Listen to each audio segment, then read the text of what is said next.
Welcome back, everyone. All right, it's a story being talked about here in Texas and across the country. The Texas House Democrats breaking quorum and leaving the state.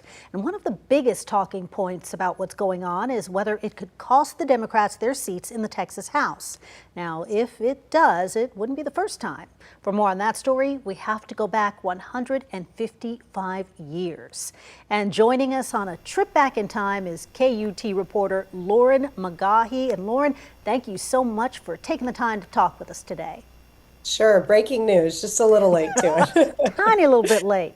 But the article you wrote about centers around a Texas state senator named E.L. Alford. Tell us what there is to know about him. He was a brand new senator in 1870, and he represented Bastrop and Fayette County, so near Austin.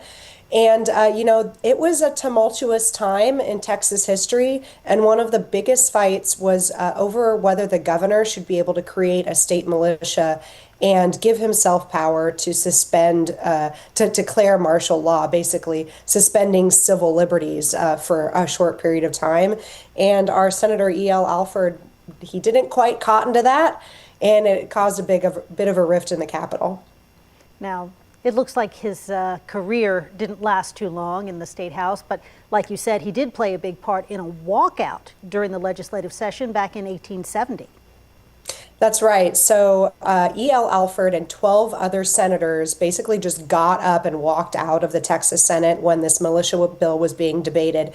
They actually claimed later that they were not trying to break quorum, that they just needed a little privacy away from everyone else to strategize. But the fact that they walked out meant that the bill couldn't continue to be debated, and 8 of those senators were arrested. Eventually, there was an investigation, and they recommended that E.L. Alford be kicked out of his seat.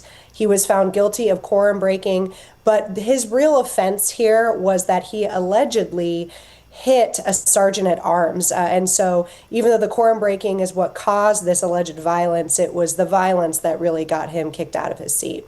So even though the 13 senators left, Alford was the only member expelled.